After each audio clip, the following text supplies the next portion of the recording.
নমস্কার, আমি অমরেশ চক্রবর্তী। আজ আবার এসেছি ফিরে কসমোসনিক স্টুডিওর একগুচ্ছ হাসির গল্পের একটি নতুন প্রতিবেদন নিয়ে। আজ পড়ছি শ্রী শীর্ষেন্দু মুখোপাধ্যায়ের অদ্ভুতুরে সিরিজ থেকে দুধসায়রের দ্বীপ গল্পটির তৃতীয় এবং অন্তিম খণ্ড। ফটিকবাবুর বারান্দাটা বেশ চওড়া। জগা তার চট আর ছেঁড়া চাদরখানা যত্ন করে পেতে বিছানা করে ফেলল। ঝোলাখানাকে বালিশ করে শুয়ে পড়লেই হলো। আজ মহেশবাবুর মায়ের কি একটা পুজো ছিল। ভরপেট খিচুড়ি খাইয়েছে। পেট ঠান্ডা থাকলে ঘুমটাও বেশ ভালোই হয়। জগা একটা হাই তুলল। তারপর স্বপ্নের কলটা ঝোলা থেকে বের করে মাথার পাশে রেখে শুয়ে পড়ল। পরেশবাবু কলটা ভুলই দিয়েছেন। জিলিপির বদলে জিবে গজার কল। তা হোক, জিবে গজাও তার দিব্যি লাগে। এসব ৭-৫ ভাবতে ভাবতে যখন ঘুমটা বেশ ঘনিয়ে আসছে, সেই সময় লোকটা এলো। এই যে জগা, কি খবর? জগা বিরক্ত হয়ে বলল, ইয়েস, জিবে গাজার স্বপ্নটা এবার শুরু হতে যাচ্ছিল, তা দিলেন তো ১২টা বাজিয়ে। লোকটা অবাক হয়ে বলল, জিবে গজা? জিবে গজা হবে কেন? জিলিপি নয়? জগা এবার টপ করে উঠে বসে বলল, আপনি কি পরেশবাবু? হ্যাঁ, আমি পরেশবাবু, তবে অনেকে নফরচন্দ্রও বলে। জগা খুশি হয়ে বলে, আগে কলটা আপনি ভুলই দিয়েছেন বটে। এটা মোটেই জিলিপির কল নয়, জিবে গজার কল। হ্যাঁ, বড্ড ভুল হয়ে গেছে তো। তাহলে দাও, তাহলে ওটা বদলে দিই। জিবে গজাটা বেশ ভালো লাগছে কিন্তু। আরে দূর, এবার তোমাকে রাজভোগের কল দিয়ে যাব। রাজভোগের কাছে কি জিবে গজা জিলিপি লাগে? তা সত্যি, রাজভোগ হলে তো কথাই নেই। তা বলছে কি, এই সে কলটা গগনবাবুর ঘরে রেখে আসতে পারোনি বুঝি? আগে কি করি বলুন, কুকুরে এমন তাড়া করলো যে পালিয়ে বাঁচি না। তা বাগানে ফেলে এসেছিলুম, তারপর কি যেন একটা গন্ডগোল হয়ে গেছে। লোকটা ভালো মানুষের মতো বলল, তাতে কি, এবার এমন ব্যবস্থা করে দেবো যে আর কাজ ভণ্ডুল হওয়ার জো নেই। এই যে দেখছো আমার হাতে, এটা হলো ভূত যন্ত্র। জগা অবাক হয়ে দেখল, লোকটার হাতে কালো মতো বিটকেল একটা যন্ত্র বটে। জগা বলল, আগে দ্রব্যটা কি? এর ভেতর থেকে ভূত বেরোয়। ওরে বাপরে! ভয় পেও না, যন্ত্র যার হাতে থাকে ভূত তার কোনো ক্ষতি করে না। বটে? এই যন্ত্রটা নিয়ে রাত নিশুত হলে গগনবাবুর বাড়িতে যাবে। দক্ষিণের ঘরে গগনবাবু শোয়, জানো তো? খুব জানি। পরেশবাবু খিক খিক করে হেসে বললেন, এবার আর স্বপ্ন নয়, গগনবাবুর ঘরে একেবারে জ্যান্ত ভূত ছেড়ে দিয়ে আসবে। এই যে দেখছো নল, এটা গগনবাবুর মাথার দিকে তাক করে এই যে ঘোড়াটা দেখছো, এটা টিপে ধরবে। অমনি দেখবে একটা ঝলকানি দিয়ে আর শব্দ করে যন্ত্র থেকে ভূতের পর ভূত ঘরের মধ্যে কেমন নাচানেচি করে বেড়াচ্ছে। ব্যাস, ওখানে কয়েকটা ভূত ছেড়ে দিয়েই পালিয়ে আসবে। জগা মাথা চুলকে বলল, কুকুরটা বেশ তেড়ে আসে যে মশাই, আমি কুকুরকে বড্ড ভয় পাই। সেই ব্যবস্থাও আছে। এই যে প্লাস্টিকের ব্যাগে এক টুকরো মাংস দেখছো, কুকুরটা এলেই মাংসের টুকরোটা বের করে ছুঁড়ে দিও। খেয়েই কুকুরটা দেখবেন নেতিয়ে পড়বে। তারপর আর ভয়টা কাকে, ভূতটা ছেড়ে দিয়ে চলে আসবে। পারবে না? সোজা কাজ। আর এই নাও 20টা টাকা, কাল ভূপতির দোকানে গরম গরম লুচি আর হালুয়া খেও। জগা খুশি হয়ে টাকাটা ট্যাঁকে গুজে বলল, খুবই সোজা কাজ।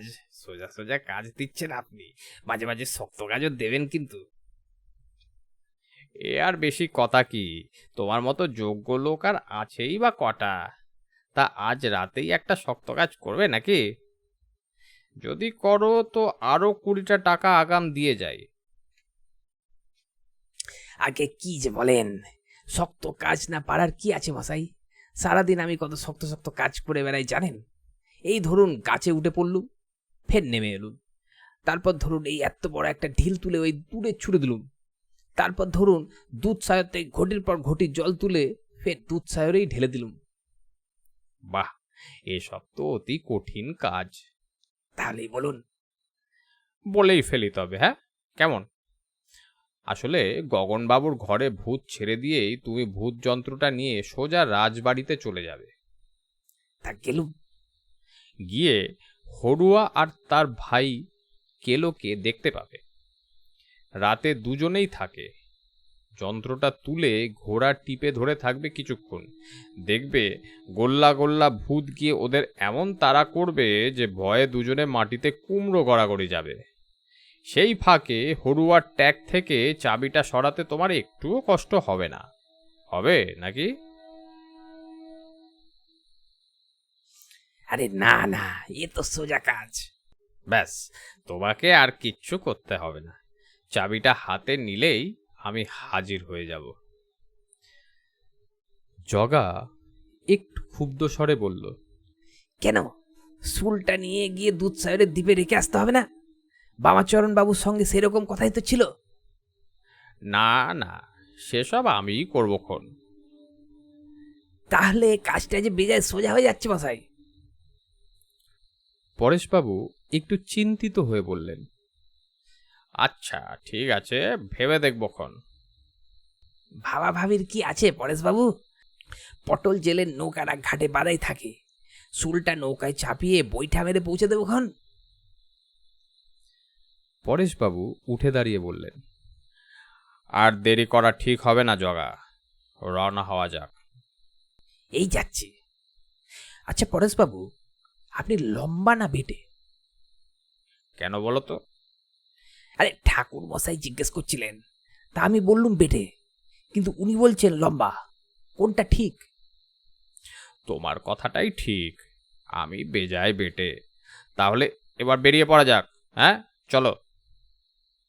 যে আগে বলে যন্ত্র হাতে নিয়ে জগা রওনা হতেই পরেশবাবু টপ করে ঝোলা থেকে বোমাটা বের করে নিয়ে অন্ধকারে মিলিয়ে গেলেন। আরও মিনিট 10 বাদে হাঁফাতে হাঁফাতে রসময় এসে হাজির হলেন সেখানে। একটু দেরি হয়ে গেছে তার। লোকটা তাকে ভুলিয়ে ভালিয়ে মেঠো রাস্তায় অনেক দূর নিয়ে গিয়েছিল। আচমকায় রসময়ের খেয়াল হলো এটা একটা কৌশল নয় তো, তাকে বেকায়দায় ফেলে অন্যদিকে কাজ বাগিয়ে নেওয়ার মতলব। বুঝতে পেরেই তিনি আর দাঁড়াননি, তবে পথে কয়েকবার হোঁচট খেয়ে পড়ে এবং রাস্তা ভুল করে একটু সময় বেশিই লেগে গেল। রসময় জগাকে তার বিছানায় না দেখে আশেপাশে খুঁজলেন। লণ্ঠনে তেল ফুরিয়ে অনেকক্ষণ নিভে গেছে। অন্ধকারে কোথায় আর খুঁজবেন? বেশ কয়েকবার জগা জগা বলে হাঁক মারলেন, কারও সাড়া পাওয়া গেল না। তাড়াতাড়ি গিয়ে জগার ঝোলাটায় হাত ভরে দেখলেন বোমাটাও নেই। কপাল চাপড়ে রসময় আপন মনেই বললেন, নিয়তি কেন বাধ্যতে। সঙ্গে সঙ্গে একটা জোরালো টর্চের আলো এসে পড়ল রসময়ের পায়ের কাছে।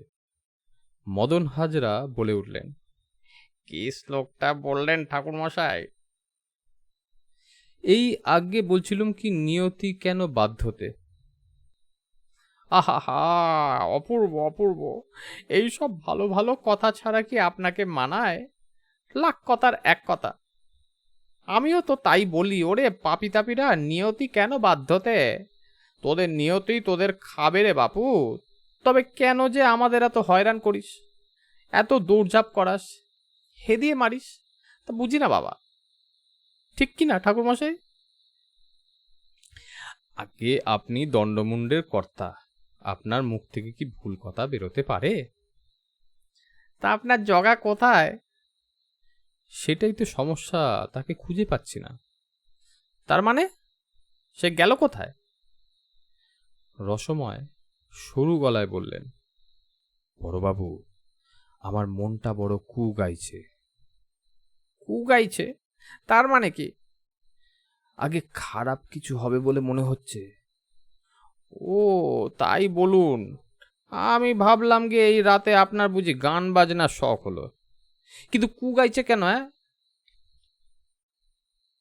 আগে আমি বড় ভীতু মানুষ, আপনার মতো ডাকাবুকো নই তো, অল্পেই বড় ঘাবড়ে যাই।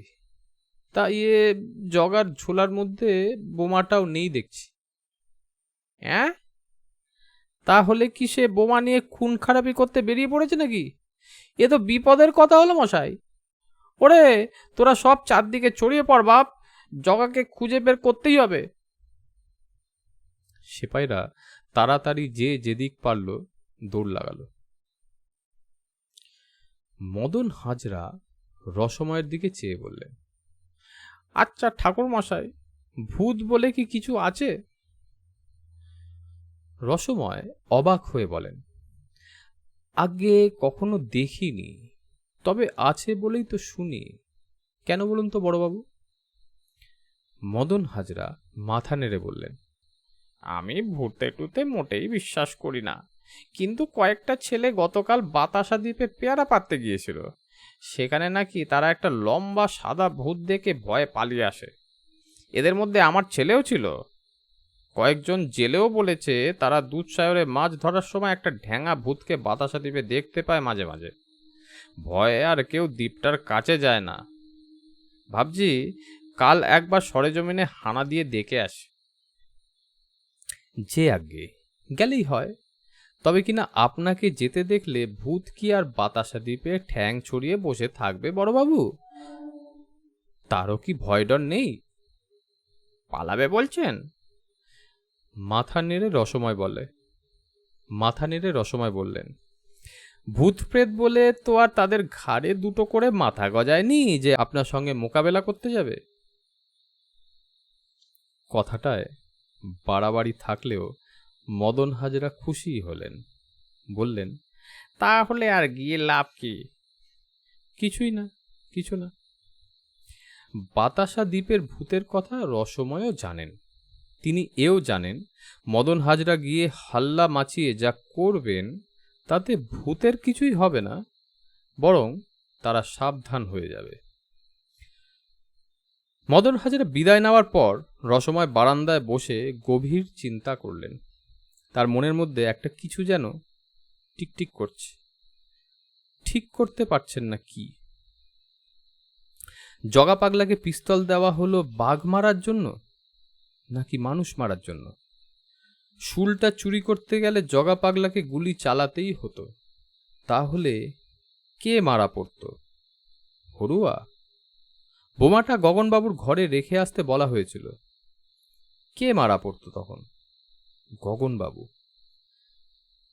তাহলে একটা লোক কি আড়ালে থেকে দুটো লোককে খুন করাতে চায়? তবে নিজে করছে না কেন? বোমা পিস্তল যখন আছে তখন নিজেই তো খুন করতে পারে, জগাকে কাজে লাগাতে চাইছে কেন? ভাবতে ভাবতে মাথাটা বড্ড গরম হয়ে গেল। জগা এখনো আসছে না, বোমাটাও ঝোলায় নেই। তাহলে কি জগাকে ফের কাউকে খুন করতে পাঠানো হলো? এখানে এসে পৌঁছতে রসময়ের অনেক দেরি হয়ে গেছে। তার কারণ একটা লোক তাকে ভুলিয়ে ভালিয়ে অনেক দূরে নিয়ে ফেলেছিল। ওই লোকটাই কি পরেশবাবু কিংবা বামাচরণ? ইতিমধ্যে পরেশবাবু কিংবা বামাচরণ এসে কি জগার মাথায় আরও একটা আষাঢ়ে গল্প ঢুকিয়ে দিয়ে গেছে? রসময় তাড়াতাড়ি উঠে পড়লেন। তিনি কি আগে হরুয়ার কাছে যাবেন নাকি গগনবাবুর কাছে? রসময় প্রথমটায় হরুয়ার কাছে যাবেন বলে রাজবাড়ির দিকে হাঁটা দিলেন। তারপর ভাবলেন, হরুয়া ডাকাবুকো লোক, রাত জেগে পাহারা দেয়, সুতরাং তার অত ভয় নেই। কিন্তু গগনবাবু বুড়ো মানুষ, ঘুমোচ্ছেন, তারই বিপদ বেশি। রসময় ফিরে গগনবাবুর বাড়ির দিকেই দ্রুত বেগে হাঁটতে লাগলেন। লণ্ঠন নেভানো পথ অন্ধকার বলে রসময় খুব তাড়াতাড়ি হাঁটতে পারছেন না। তবুও যথাসাধ্য পা চালিয়ে প্রায় বাড়ির কাছাকাছি এসে পড়লেন। তারপরই হাঁক মারলেন, জগা! সঙ্গে সঙ্গে কে একটা লোক উল্টো দিক থেকে এসে তার ঘাড়ে সবেগে পড়ল। ধাক্কা খেয়ে ছিটকে পড়ে গেলেন রসময় চক্রবর্তী। মাজায় এমন মট করে উঠল যে বলার নয়। কোনোই দুটো ব্যথায় ঝনঝন করে উঠল। অন্ধকারে লোকটা বলে উঠল, দেখতে পান না নাকি? কানা নাকি আপনি? হ্যাঁ, রসময়ের কানে গলায় শটটা চেনা চেনা ঠেকল। কার গলা এটা? আরে, এই লোকটাই না তাকে লক্ষ্মী পুজোর নাম করে ভুলিয়ে বিপদে নিয়ে গিয়েছিল। রসময় লোকটাকে একবার দেখতে চান, তাই কৌশল করে কাতর কণ্ঠে বললেন, ওহ, বড্ড লেগেছে, একটু তুলে ধরবেন মশাই? আহা, আমার কি কম লেগেছে নাকি? লোকটাকে ভালো করে চিনে রাখা দরকার, তাই রসময় বললেন, অন্তত দেশলাই টেশলাই থাকলে দিন না, লণ্ঠনটা একটু জ্বালি। না মশাই, দেশলাই আমার কাছে থাকে না। রসময় আর ধৈর্য ধরতে পারলেন না। ব্যথা বেদনা উপেক্ষা করে হঠাৎ লাফিয়ে উঠে লোকটাকে জাপটে ধরতে গেলেন, যা থাকে বড়াতে। কিন্তু লোকটা হঠাৎ নিচু হয়ে মাথা দিয়ে তার পেটে সজোরে একটা ঢুঁ মেরে হাওয়া হয়ে গেল। রসময় ফের পড়ে গিয়ে কাতরাতে লাগলেন। এবার দুগনা চোট। আর পড়ে থেকেই শুনতে পেলেন গগনবাবুর বাড়ির দিক থেকে একটা অদ্ভুত শব্দ আসছে, টারারারা টাটার টাটার টাটার টাটার টাটার টাটার। সঙ্গে একটা কুকুরের ভয়ঙ্কর চিৎকার। কিসের শব্দ তা তিনি বুঝতে পারলেন না, তবে এ যে ভালো জিনিসের শব্দ নয় তা বুঝতে বেশি বুদ্ধি লাগে না। শব্দটা অবশ্য মাত্র কয়েক সেকেন্ডের বেশি স্থায়ী হলো না। তারপরেই কে একটা হুড়মুড় করে ধেয়ে এলো এবং চোখের পলকে মিলিয়ে গেল অন্ধকারে। রসময় কপাল চাপড়ালেন। যা হওয়ার তা হয়েই গেছে। কষ্টে শিষ্টে উঠলেন রসময়, সর্বাঙ্গে ব্যথা। তবু যথাসাধ্য ল্যাংচাতে ল্যাংচাতে তাড়াতাড়ি হেঁটে গিয়ে গগনবাবুর বাড়ির বাগানে ফটক খুলে ঢুকলেন। আজ পুটু খাসনবিশের সঙ্গে পুকুরে সাঁতার শিখতে নেমেছিল। জলে তার খুব ভয়, তবে খাসনবিশ খুব পাকা লোক। প্রথম কিছুক্ষণ দাপাদাপি করার পর খাসনবিশ তাকে একটু গভীর জলে নিয়ে গিয়ে পট করে ছেড়ে দেয়। তখন ভয় খেয়ে এমন হাত পা ছুটছিল পুটু যে বলার নয়, চিৎকারও করেছিল। তাই দেখে গুটকের সে কি হাসি। কিন্তু ওই একবারেই সাঁতারটা শিখেও গেল সে। তারপর অনেকক্ষণ সাঁতার কেটে চোখ লাল করে ফেলল। খাসনবিশ জোর করে তুলে না আনলে পুটুকে আজ জল থেকে তোলাই যেত না। সাঁতার শিখে আজ পুটুর এমন আনন্দ হলো যে সারাটা দিন তার যেন পাখা মেলে উঠতে ইচ্ছা করছিল। সাঁতার যে এত সোজা জিনিস তা এতকাল সে জানত না।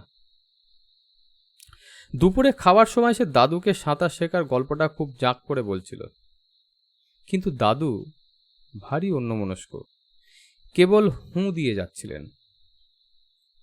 ও দাদু, তুমি খুশি হওনি?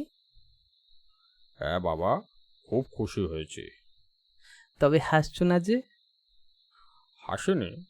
ও আচ্ছা, এই যে হাসছি। ওটা আবার হাসি হলো নাকি? মুখ ভ্যাংচানো হলো তো? গগনবাবু এবার সত্যিই একটু হেসে বললেন, কি জানো ভাই, আজ আমার মনটা ভালো নেই। কেন নেই দাদু? ঘটনাটা মাথা থেকে তাড়াতে পারছি না যে। কোন ঘটনা দাদু? ভাবছি আমার বাড়িতে বোমা রেখে গেল কে? আমার এমন শত্রু কে আছে? তার ওপর মিলিটারির হ্যান্ড গ্রেনেড। গাঁয়ের লোক এ জিনিস পাবে কোথায়? পুটু গম্ভীর হয়ে বলল, তুমি ভয় পেও না দাদু, আমার তো এয়ার পিস্তল আছে। আজ রাতে আমি বাড়ি পাহারা দেব। গগনবাবু একটু বিষণ্ণ হেসে বললেন, তা দিও, তবু দুশ্চিন্তাটা যাচ্ছে না। আজ বিকেলে অনেক লোক এসে গগনবাবুর কাছে দুশ্চিন্তা প্রকাশ করে গেছে। রামহরিবাবু তো বলেই ফেললেন, এরপর তো দেখবো শীতলাতলার হাটে অ্যাটম বোমা বিক্রি হচ্ছে। দিনকালটা কি পড়ল বলুন তো? জগার হাতে পিস্তল, আপনার বাগানে বোমা, এ তো ভালো কথা নয়। হরিশবাবু বললেন, একে রামের রক্ষে নেই, সুগ্রীব দোসর। ওদিকে ভূতের উৎপাতও নাকি শুরু হয়েছে। বাতাসা দ্বীপের ঢ্যাঙা ভূতটা নাকি ড্যাঙাতেও হানা দিচ্ছে আজকাল। স্কুলের বিজ্ঞান শিক্ষক ব্যোমকেশবাবু বললেন, ভূত টুত সব বাজে কথা। লম্বা লোকটা মানুষই বটে। শীতলাতলার হাটে তাকে অনেকেই দেখেছে। লোকটার নাম শিবশঙ্কর নস্কর। নয়াগঞ্জে বাড়ি। হাটে হাটে গামচা ফিরি করে বেড়ায়। এই নিয়ে একটা তর্ক বেঁধে উঠল বেশ। রামহরিবাবু বললেন, খুব ঠ্যাঙা দেখালেন মশাই। শিবরাম নস্করকে আমিও চিনি। ও আবার লম্বা নাকি? অজিত কুণ্ডুকে তো দেখেননি? বাজিতপুরে বাড়ি। সেও হাটে আসে মাঝে মাঝে। শিবরাম তো তার কোমরের কাছে পড়বে। মনসাবাবু মাথা নেড়ে বললেন, অজিত কুণ্ডু লম্বা বটে, কিন্তু সাতকড়ির কাছে কিচ্ছু নয়। পয়সা পোঁতা গায়ের সাতকড়ি গো। আমাদের শিবগঞ্জের শিবেনের জামাই। সে তো হাত বাড়িয়ে গাছ থেকে নারকেল পাততে পারে, গাছে উঠতেই হয় না।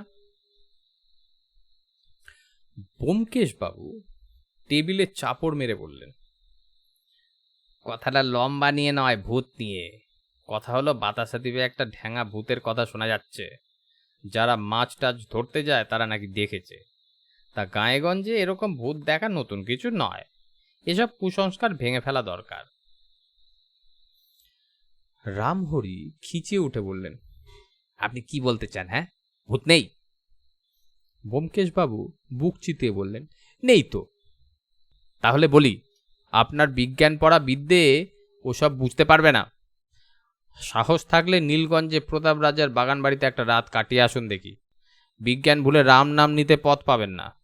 শুনেছি সেখানে প্রতি রাতে ভূতের জলসা হয়। গানাদার বাজনদার ভূতরা সব আসে। যত সব। বলে ব্যোমকেশবাবু রাগ করে গম্ভীর হয়ে বসে রইলেন। তা সে যাই হোক, বয়স্ক মানুষদের ঝগড়া শুনতে পুটুর খুব ভালো লেগেছিল আজ। সে হি হি করে হাসছিল, কিন্তু দাদুর মুখে হাসি নেই। এদের মধ্যে মহেশবাবু ভালো মানুষ। তিনি কোনো ঘটনার খারাপ দিকটা দেখতে পছন্দ করেন না। তিনি বললেন, আচ্ছা, ধরুন এমনও তো হতে পারে বিদ্যাধরপুরের ওপর দিয়ে নিশুত রাতে পথ ভুলে কোনো এরোপ্লেন যাচ্ছিল। ধরুন প্লেনের পাইলটের খুব ঘুম পেয়ে গিয়েছিল। সে হয়তো ঘুম চোখে বোমা ফেলার বোতামটা টিপে দিয়েছিল। ঘুম চোখে তো ভুল হতেই পারে। আর সেই বোমাটাই এসে গগনবাবুর বাগানে পড়েছে। হয়তো বোমাটা মেঘের ভেতর দিয়ে আসার সময় ভিজে সেতিয়ে গিয়েছিল, তাই আমাদের ভাগ্যে ফাটেনি। হতে পারে না এরকম? রামহরিবাবু বললেন, হতে পারবে না কেন? তবে হয়নি।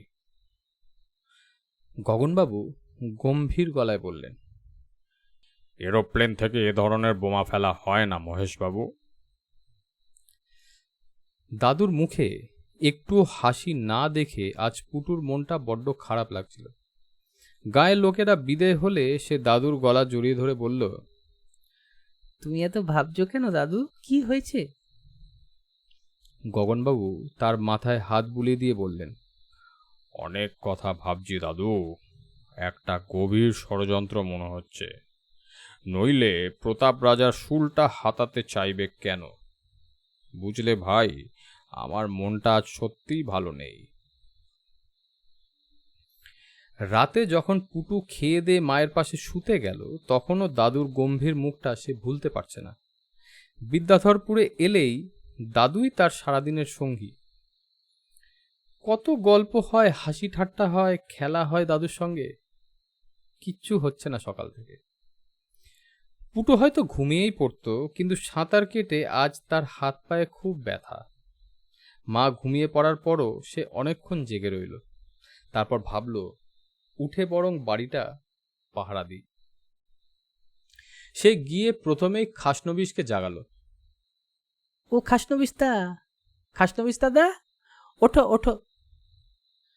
খাসনবিশ প্রথমটায় উঠতে চায় না, ঠেলাঠেলি করায় হঠাৎ একসময় জেগে শটান হয়ে বসে বলল, কি বাবা, কি হয়েছে? আবার বোমা নাকি? ওরে বাস, আবার বোমা? না, এবার আমি বৃন্দাবন চলে যাব। পুটু হি হি করে হেসে বলল, ভয় পাচ্ছ কেন? এবার কেউ বোমা ফেলতে এলেই দেখো আমার পিস্তল, ঠাঁই করে গুলি চালিয়ে দেবো। নিজের এয়ার পিস্তলটা তুলে খাসনবিশকে দেখালো পুটু। খাসনবিশ বলল, ওরে বাবা, এয়ার পিস্তল দিয়ে কি আর ওদের ঠেকানো যাবে বাবা? পুটু তাও খাসনবিশকে ঘুমোতে দিল না। জোর করে বাড়ির বারান্দায় এসে দুটো চেয়ারে বসলো দুজনে। একটা ভূতের গল্প বলো না খাসনবিশ দাদা। খাসনবিশ একটা হাই তুলে গল্পটা সবে ফাঁদতে যাচ্ছিল, ঠিক এই সময় টমি কুকুরটা ঘাউ ঘাউ করে গেটের দিকে তেড়ে গেল। খাসনবিশ আঁতকে উঠে বলল, ওই রে, এসে গেছে বোমারু। পুটু ভয় খেল না। পিস্তলটা তুলে সে চেয়ার থেকে নেমে গেটের কাছে ছুটে গিয়ে আবছা অন্ধকারে একটা লোককে দেখতে পেল। লোকটা একটা ছোট বন্দুকের মতো জিনিস বাগিয়ে ধরে আছে। অন্য হাতে একটা জিনিস দোলাতে দোলাতে টমিকে বলছে, আয় আয় আয় আয়, খাবি আয়, খাবি আয়। গোয়েন্দা গল্পে কুকুরকে বিষ মেশানো খাবার খাওয়ানোর গল্প অনেক পড়েছে পুটু। সে চেঁচিয়ে উঠল, এই তুমি কে? কি চাই? লোকটা ভয় পেল না, বলল, আরে রোসো বাবু রোসো, অত চেঁচামেচি করো না, আমি ভূত ছাড়াতে এসছি। অনেক শক্ত কাজ আছে হাতে। আগে এই মাংসের টুকরোটা তোমাদের কুকুরটাকে খাওয়াতে হবে, তারপর ভূত ছাড়তে হবে, তারপর আরো আছে। বলে লোকটা টমির দিকে মাংসের টুকরোটা ছুঁড়ে দিতেই পুটু চেঁচালো, এই খবরদার! বলেই সে তার পিস্তল চালিয়ে দিল। বাপরে, মরে গেলুম রে! বলে লোকটা চেঁচাতে শুরু করতেই চারদিক প্রকম্পিত করে লোকটার হাতের বন্দুকটা থেকে ফুলঝুরির মতো গুলি ছুটতে লাগলো। পুটুর দাদুর কাছে মিলিটারির অনেক কায়দা শিখে নিয়েছে। গুলি চলতেই সে উপুর হয়ে শুয়ে পড়ল, আর টমি ভয় পেয়ে ভীষণ চেঁচাতে লাগলো। লোকটা গুলি ছুটতে ছুটতেই দৌড়ে পালিয়ে গেলে পুটু উঠে মাংসের টুকরোটা তুলে দেওয়ালের বাইরে ফেলতে যাচ্ছিল। হঠাৎ খেয়াল হলো, রাস্তার কুকুররা বা কাকটাকেরা যদি খায়। বিকট শব্দে বাড়িশুদ্ধ লোক জেগে উঠে পড়েছে। গগনবাবু বেরিয়ে এসে থমথমে মুখ করে সংক্ষেপে ঘটনাটা শুনে নাতিকে জড়িয়ে ধরে বললেন, তুমি আমাদের বাঁচিয়েছ বটে, কিন্তু খুব বিপদের ঝুঁকি নিয়েছ। খাসনবিশের বদলে আমাকে ডেকে নিলেই পারতে। তোমার হাতে ওটা কি? এটা মনে হচ্ছে বিষ মেশানো মাংস, লোকটা টমিকে দিতে চাইছিল। সর্বনাশ! ওরে খাসনবিশ, ওটা মাটিতে পুঁতে ফেল, এক্ষুনি চা। খাসনবিশ দৌড়ে শাবল এনে বাগানের কোণে মাংসের টুকরোটা পুঁতে দিয়ে এলো। গগনবাবু সব্বাইকে উদ্দেশ্য করে বললেন, ব্যাপারটায় তোমরা ভয় পেয়েছ জানি। বোমার পর স্টেন গান। কেউ আমাকে দুনিয়া থেকে সরাতে চাইছে। কেন চাইছে তা বুঝতে পারছি না, তবে একটা সন্দেহ আমার হচ্ছে। যদি সেই সন্দেহ সত্য হয় তবে বেশ গন্ডগোলের ব্যাপার। ঠিক এই সময় রসময় এসে ঢুকলেন। থরথর করে কাঁপছেন, মুখে কথা সরছে না। গগনবাবু একটু হেসে বললেন, আসুন ঠাকুরমশাই, আসুন। মনে মনে আপনাকেই খুঁজছি। আমার একজন বিচক্ষণ লোক দরকার। রসময় কপালে জোর হাত ঠেকিয়ে বললেন, বেঁচে যে আছেন এই ঢের, দুগ্গা দুগ্গা। লোকটা কে ঠাকুরমশাই, চেনেন? রসময় একটা দীর্ঘশ্বাস ফেলে বললেন, চিনি, ও হলো জগা পাগলা। গগনবাবু অবাক হয়ে বললেন, জগা পাগলা? বলেন কি ঠাকুরমশাই? ঠিকই বলছি, তবে ওর দোষ নেই, পেছনে অন্য লোক আছে। কে লোক? কখনো তার নাম বামাচরণ, কখনো পরেশবাবু, কিন্তু হাতে আর সময় নেই গগনবাবু। এখনই একবার রাজবাড়ির দিকে যাওয়াটা দরকার। গগনবাবু হঠাৎ টান টান হয়ে দাঁড়িয়ে বললেন, শুল? হ্যাঁ, শুলটা নিয়ে যাবে না তো? চলুন চলুন তো দেখি। ভূত যন্ত্রটা হাতে নিয়ে দৌড়তে দৌড়তে জগা খুব হাসছিল। গগনবাবুর বাড়ির আশেপাশে মেলা ভূত ছেড়ে এসেছে আজ, আর ভূতগুলোর কি তেজ বাপ! আগুনের ঝলক তুলে রে রে করতে করতে সব বেরোতে লাগলো। গগনবাবুর ঘরের মধ্যে ছাড়তে পারলে ভালোই হতো। লোকটা বড্ড ছ্যাচড়া। মেয়ের বিয়েতে জগাকে মোটেই ভালো করে খেতে দিল না। যা হোক, বাড়ির সামনে যে ভূতগুলো জগা ছেড়ে এলো, তারা কি আর গগনবাবুকে ছেড়ে কথা কইবে? নষ্টের গোড়া ওই ছেলেটা এসে যে পিরিং করে কি একটা জিনিস ছুঁড়ে মারল, জগার কপালের ডান দিকটা এখন ফুলে বড্ড টনটন করছে। রক্ত পড়ছে বটে, তবে আনন্দটাও তো হচ্ছে কম নয়। শক্ত শক্ত কাজ করতে ভারী আনন্দ হয় জগার। রাজবাড়ির কাছাকাছি এসে পড়েছে, তখন কে যেন তার পাশে পাশে দৌড়তে লাগলো। সেই ভূতগুলোর একটা নাকি? অন্ধকারে আবছায়ায় তাই তো মনে হচ্ছে।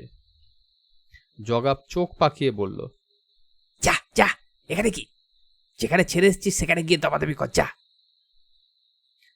ভূতটা বিরক্ত গলায় বলল, এবারেও পারলে না তো? পরেশবাবু যে, উফ, ভূত যা ছেড়ে এসেছি আর দেখতে হবে না। এতক্ষণে ভূতেরা দক্ষযজ্ঞ লাগিয়ে দিয়েছে, গিয়ে দেখুন গগনবাবুর বাড়িতে। পরেশবাবু বললেন, মোটেই তা নয় জগা, ভূতগুলো সব মুখ থুবড়ে পড়ে আছে। জগা অবাক হয়ে বলল, বলেন কি মশাই? মুখ থুবড়ে তো পড়ার কথা নয়। পরেশবাবু বিরক্ত হয়ে বললেন, তোমার ওপর বড় ভরসা ছিল, হ্যাঁ, এ গায়ে তোমার মতো বীর আর কে আছে? আগে সে তো ঠিক কথা।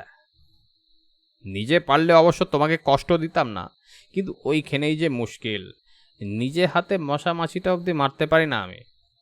সেই জন্যই তো চাকরিটা ছাড়তে হলো। জগা কথাটার প্যাঁচ ধরতে পারল না, তবে হাসির কথা ভেবে খুব হাসল। বলল, মশামাছি আমিও খুব মারতে পারি।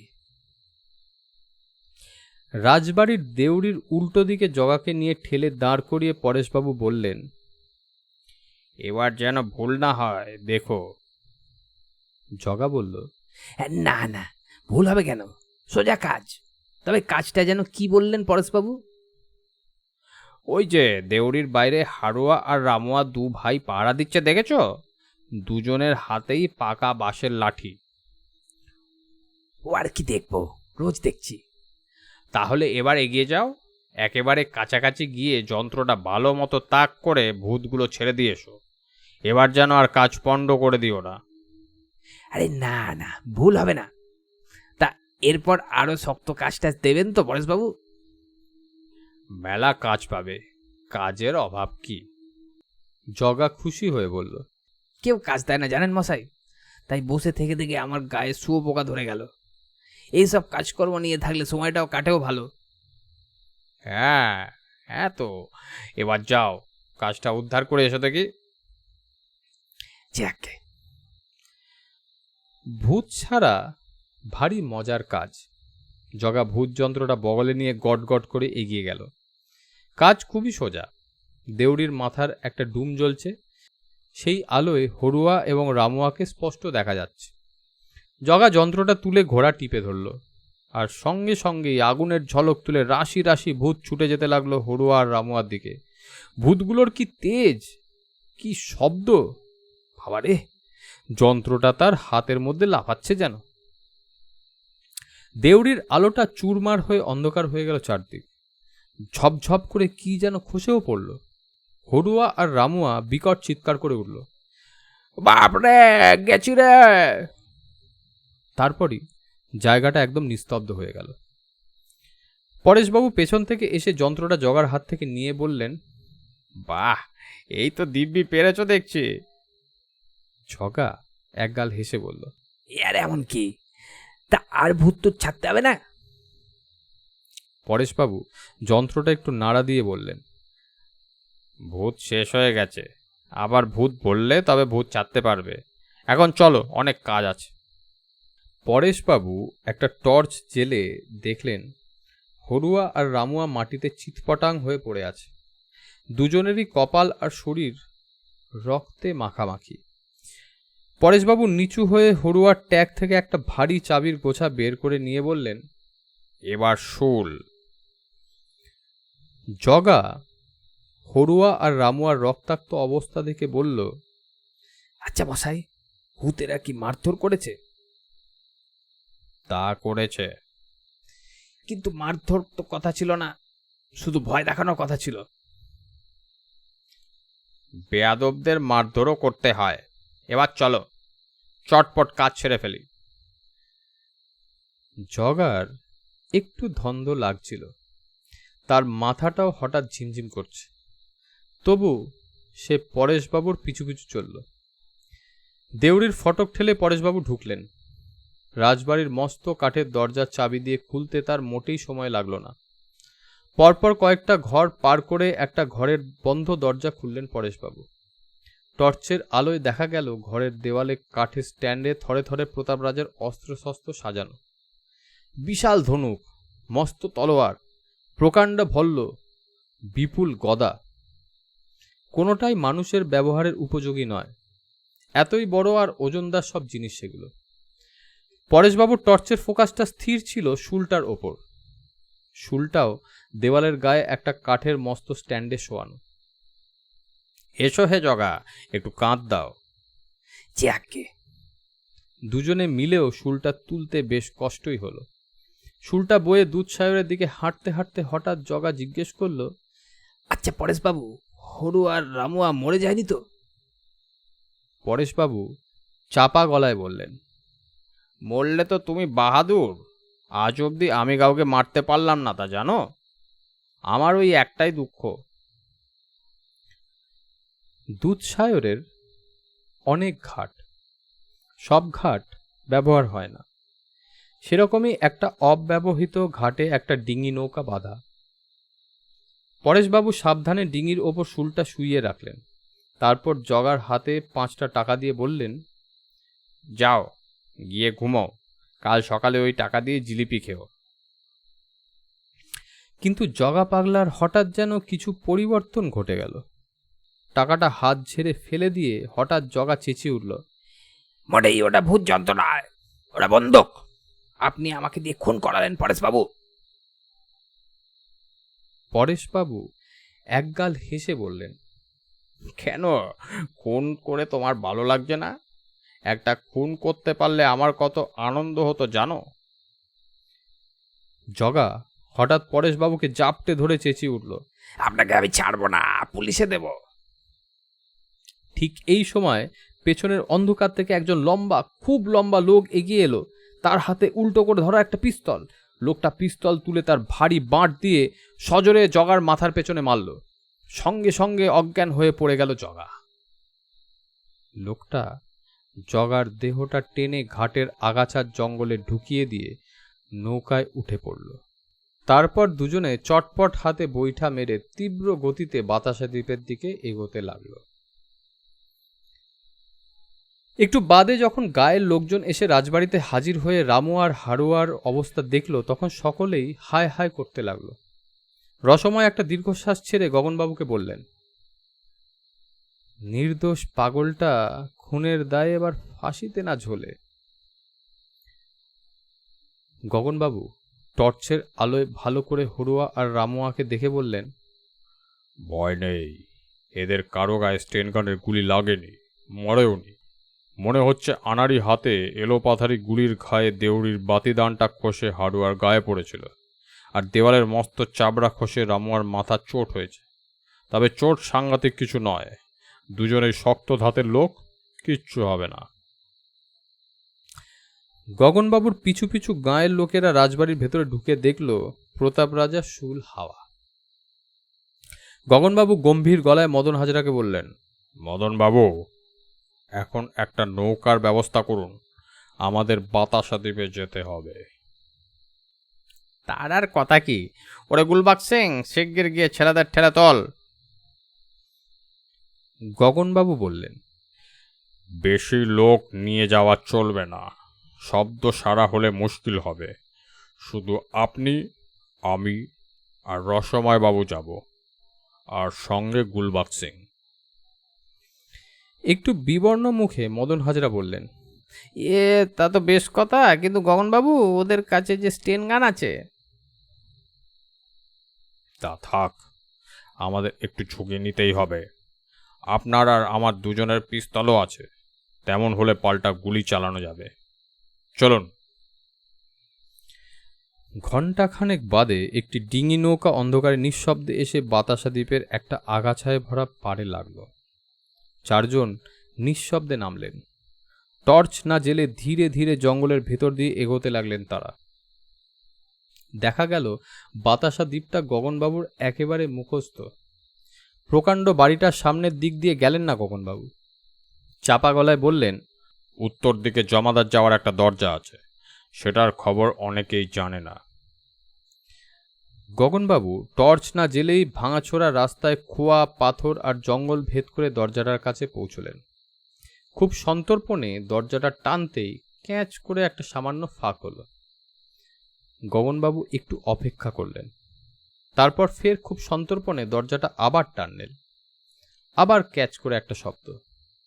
তবে এবার মানুষ গলে যাওয়ার মতো পরিসর সৃষ্টি হলো। প্রথমে মাথা নিচু করে গগনবাবু এবং পেছনে তিনজন ধীর পায়ে ভেতরে ঢুকলেন। সামনে জমাট অন্ধকার। গগনবাবু ফিসফিস করে বললেন, আলো জ্বালাবেন না, আমার পিছু পিছু আসুন। সামনে 3 ধাপ সিঁড়ি আছে, তারপর হলঘর। হলঘর পেরিয়ে দোতলা সিঁড়ি। হলঘর পেরিয়ে সিঁড়ি বেয়ে উঠতে অনেক সময় লাগলো। সব কাজই করতে হচ্ছিল সন্তর্পণে। তাছাড়া পুরনো ভাঙা বাড়িতে ইট কাঠ আবর্জনা এত জমে আছে যে পা রাখাই দায়। দোতলার চাতালে বুক সমান ইট বালি সুরকি জমে আছে। ভাঙা ছাদের একটা অংশ খসে পড়েছে এখানে। কোথায় যেন একটা তক্ষক ডেকে উঠল। চাপা গলায় গগনবাবু বললেন, ডাইনে সাবধান, এখানে একটা জায়গা ভেঙে পড়ায় ফাঁক হয়ে আছে। এগোতে বাস্তবিকই কষ্ট হচ্ছিল। গগনবাবুর মিলিটারি ট্রেনিং আছে, আর তো কারণেই। অন্তত 20 কদম গিয়ে ডান ধারে একটা দরজার কাছে দাঁড়ালেন গগনবাবু। ঘরের ভেতরে ঘটাং ঘটাং করে দুটো শব্দ হলো। লোহার গায়ে লোহার শব্দ। গগনবাবু সন্তর্পণে মুখটা বের করে দেখলেন মস্ত শুলটা দেওয়ালের এক জায়গায় ঢোকানোর চেষ্টা করছে দুটো লোক। তাদের একজন খুবই লম্বা, অন্তত 7.5 ফুট হবে। হঠাৎ জলদ গম্ভীর স্বরে গগনবাবু বলে উঠলেন, ক্ষেত্রে, আমি তোমাকে গ্রেফতার করতে এসছি। সঙ্গে সঙ্গে ভেতরে ঠঙাত করে বিরাট একটা বিকট শব্দ হলো। শুলটা ফেলে দিল হয়তো। আর তারপরেই ঝাঁকে ঝাঁকে গুলি ছুটে আসতে লাগলো খোলা দরজা দিয়ে। রসময় মাথায় হাত দিয়ে বসে পড়লেন। মদন হাজরা বাপরে বলে চিৎকার করে সিঁড়ির দিকে দৌড়তে গিয়ে ইট বালি স্তূপে হুমড়ি খেয়ে পড়লেন। গুলবাগ দেওয়ালে সেঁটে দাঁড়িয়ে জোরে জোরে দুর্গা দুর্গতি নাসিনী জপ করতে লাগলো। শুধু অচঞ্চল গগনবাবু ঘাবড়ালেন না। পায়ের কাছ থেকে একটা আধলা ইট তুলে নিয়ে গুলির মুখেই আচমকা দরজা দিয়ে ভেতরে সজোরে ছুঁড়ে মারলেন। গুলির শব্দ থামল। ভেতরে কে যেন একটা কাতর আর্তনাদ করে ধপাস করে পড়ে গেল। গগনবাবু ঘরে ঢুকে টর্চ জ্বালালেন।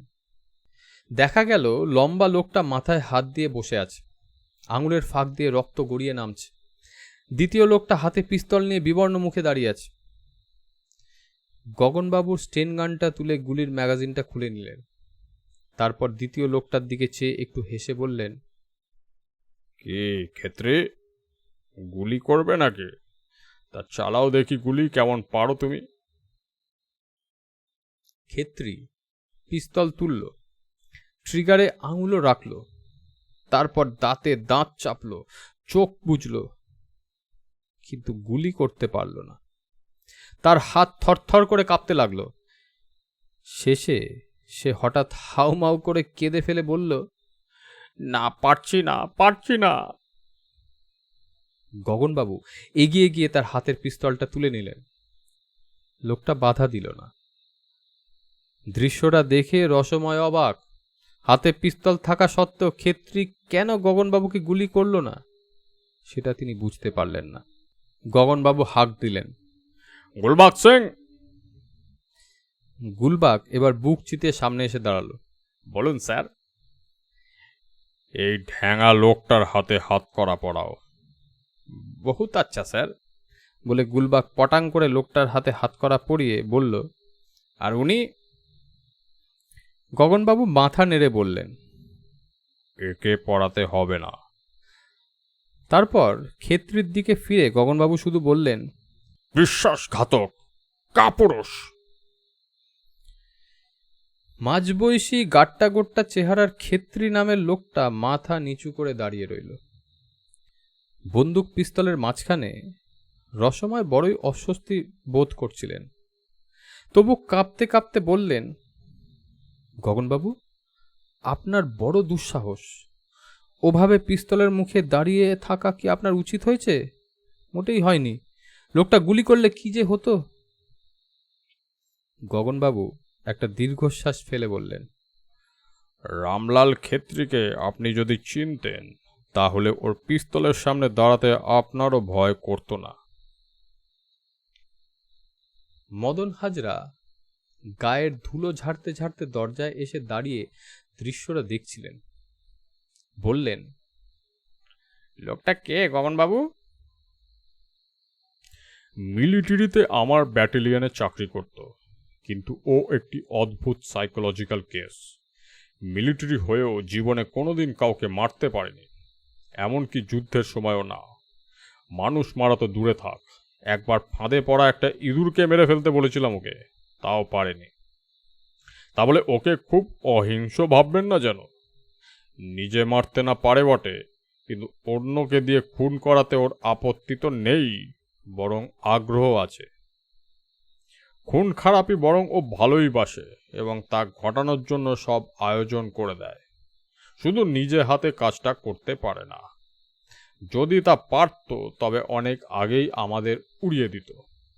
সেটা পারেনি বলেই ও জগা পাগলাকে কাজে লাগিয়েছিল। কিন্তু ওই ঢ্যাঙা লোকটা তো ছিল। ঢ্যাঙা লোকটা ততক্ষণে থরথর করে কাঁপছে ভয়।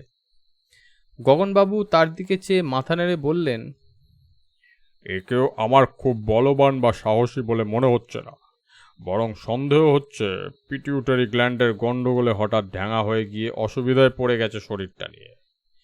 কি হে ক্ষেত্রী, ঠিক বলছে? ক্ষেত্রী মৃদু স্বরে বলল, হ্যাঁ স্যার, ঠিকই বলছেন। ও আমার মাস্তো ভাই ধরনে হঠাৎ হঠাৎ দু একটা সাহসের কাজ করে ফেলে বটে, নইলে যেমন ভীতু তেমনই অপদার্থ। শরীরটাও বড্ড লগবগে, বছরের মধ্যে 8-9 মাসই অসুস্থ হয়ে বিছানায় পড়ে থাকে। রসময়বাবু এবার হাত জোর করে বললেন, গগনবাবু, এবার ঘটনাটা ভেঙে বলবেন? মনে হচ্ছে আপনি এই ঘটনার আদ্যোপান্ত জানেন। গগনবাবু মাথা নেড়ে বললেন, হ্যাঁ জানি, শুধু জানি বললে সবটা বলা হবে না। আমি এই ঘটনার পালের গোদা। তার মানে? গগনবাবু মৃদু হেসে বললেন, সবটা না বললে কি বুঝবেন? সবটাই বলুন। আমি যখন ছোট ছিলুম তখন এই বাতাসা দ্বীপের রাজার বাড়ি আমার কাছে খুবই আকর্ষণ ছিল। অনেকের মতো আমারও মনে হতো বোধহয় রাজবাড়িতে গুপ্তধন আছে, তাই প্রায় এসে আমি এখানে ওখানে গর্ত করে দেখতাম। একদিন আমার হঠাৎ খেয়াল হলো রাজবাড়ির দেওয়ালগুলো খুব পুরু বটে, কিন্তু পশ্চিম দিকে দোতলার এই ঘরের দেওয়ালটা যেন আরও অনেকটা বেশি পুরু। টেপ দিয়ে মেপেও দেখলাম আমার অনুমান সত্যি। তখন একদিন নিশুত রাতে একা এসে দেওয়ালের চাপড়া ভাঙতে লাগলাম। খুব শক্ত আস্তরণ ছিল, ভাঙতে রীতিমতো গলদঘর্ম হতে হয়েছিল আমায়। প্রায় 6 ইঞ্চি পুরু আস্তরণ সরিয়ে দেখি ভেতরে একটা লোহার সিন্দুক মতো রয়েছে। চাবির ছিদ্রটা দেখে আমি অবাক। এত বড় ফুটোর চাবিও বিরাট বড় হওয়ার কথা। শুধু মুখটাই বড় নয়, ছিদ্রের মধ্যে একটা শলা ঢুকিয়ে দেখেছি, খুব গভীরও বটে। সিন্দুক তো পাওয়া গেল, কিন্তু এর চাবি কোথায় পাওয়া যায়? চাবি না পেলে গ্যাস কাটার দিয়ে কাটতে হয়। কিন্তু আপনাদের আগেই বলে রাখছি, আমার গুপ্তধন গাপ করবার মতলব ছিল না। আমি চোর নই, কৌতূহলী মাত্র। রসময় বললেন, সে আমরা জানি, নইলে অনেক আগেই আপনি গুপ্তধন সরিয়ে ফেলতে পারতেন। ঠিক কথা। যাই হোক, আমি ভাঙা জায়গাটা সারা রাত জেগে আবার মেরামত করি, পাছে লোকে বুঝতে পারে সেই ভয়ে পুরনো চুন বালি লাগিয়ে তার ওপর ঝুলকালি ভরিয়ে দিই। তারপর চাবিটার কথা চিন্তা করতে থাকি। এত বড় চাবি প্রতাপ রাজা কোথায় রাখতে পারেন? হরুয়ার কাছে যেসব চাবি আছে সেগুলো বড় বটে, তবে এত বড় নয়। রাজবাড়ির ভেতরে ঢুকেও তন্ন তন্ন করে খুঁজে দেখেছি। রাজবাড়িতে জিনিসপত্র বলতে তো কিছুই এখন নেই। রাজা মহাতাবের আমলেই সব বিক্রি হয়ে গেছে। থাকার মধ্যে আছে শুধু অস্ত্রাগারটা। তা সেখানে খুঁজতে খুঁজতে হঠাৎ শুলটার ওপর আমার চোখ পড়ে। আশ্চর্যের বিষয়, শুলটার চোখা দিকটায় কিছু অদ্ভুত ধরনের খাঁজ কাটা আছে। আমি চাবির ছিদ্রের মাপ এবং নকশা নিয়ে রেখেছিলাম। মিলিয়ে দেখলাম হুবহু মিলে গেছে। মদন হাজরা অবাক হয়ে বললেন, তাও কি কিছু করলেন না? এতদিন তো রাজা হয়ে যেতে পারতেন মশাই। গগনবাবু মাথা নেড়ে বললেন, না, পারতাম না। রাজা প্রতাপের বৈধ ওয়ারিশন আছেন, তিনি আমেরিকায় থাকেন, নাম মহেন্দ্র। আমি তাকে একটা চিঠি লিখে ব্যাপারটা জানাই। তিনি আমাকে জবাবে লিখলেন তার দেশে ফেরার আশু সম্ভাবনা নাই। যদি কখনো ফেরেন তখন এসব নিয়ে মাথা ঘামাবেন। আসলে মহেন্দ্র ওখানে ব্যবসা করে প্রচুর টাকা করেছেন, গুপ্তধন তাকে টানেনি। আর গুপ্তধন কিছু আছে কিনা তাও তো অজানা। মদন হাজরা উত্তেজিত হয়ে বললেন, খুলে দেখলেই তো হয়। গগনবাবু বাধা দিয়ে বলেন, না, হয় না। ওটা আমাদের অনধিকার হস্তক্ষেপ হয়ে যাবে মদনবাবু। তা বটে। আমি একটাই ভুল করেছি। কাশ্মীরের উত্তরে একটা ভীষণ দুর্গম জায়গায় পোস্টিংয়ের সময় এই রামলাল খেত্রির সঙ্গে আমার চেনা হয়। আমার খুব দেখাশোনা করত। একদিন খুব দুর্যোগের রাতে ছাউনিতে বসে গল্প করতে করতে এই ঘটনাটা বলে ফেলি। তখন কল্পনাও করিনি যে রামলাল খেত্রি এই অচপাড়াগা খুঁজে বের করে গুপ্তধন বাগানোর চেষ্টা করবে।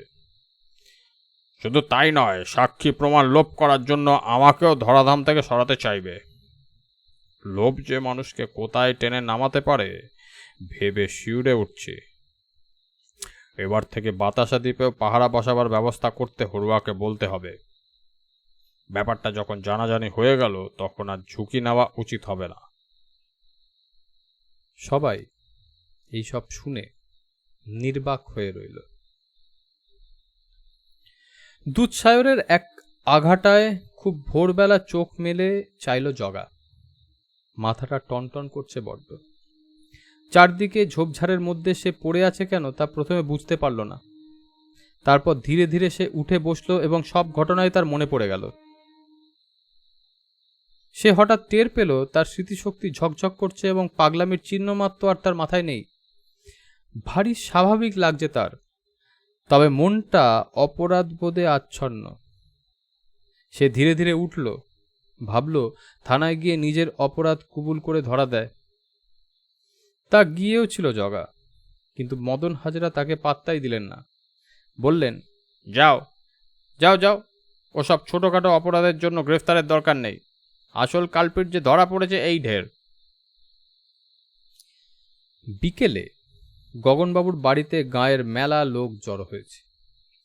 ঘটনা নিয়ে তুমুল উত্তেজিত আলোচনাও হচ্ছে। এমন সময় রামহরিবাবু শশব্যস্ত হয়ে এসে ঢুকলেন। গলায় খুব উদ্বেগ। বললেন, ও গগনবাবু, শুনছি নাকি আমাদের জগা পাগলার পাগলামি সেরে গেছে? সবাই সমস্বরে বলে উঠল, হ্যাঁ হ্যাঁ, একেবারে সেরে গেছে। রামহরিবাবু ডবল উদ্বেগের গলায় বললেন, তাহলে তো চিন্তার কথা হলো মশাই। গায়ে মোটে ওই একটিই পাগল ছিল, সেও যদি ভালো হয়ে যায় তাহলে কি হবে? পাগল ছাড়া গাঁ যে ভারী অলুক্ষণে। সবাই হাসতে লাগলো। এখানেই শেষ হলো শ্রী শীর্ষেন্দু মুখোপাধ্যায়ের অদ্ভুতুরে সিরিজ থেকে দুধসাগরের দ্বীপ গল্পটা। আজকের মতন আমি অমরেশ চক্রবর্তী আপনাদের কাছে বিদায় চাইছি। নমস্কার।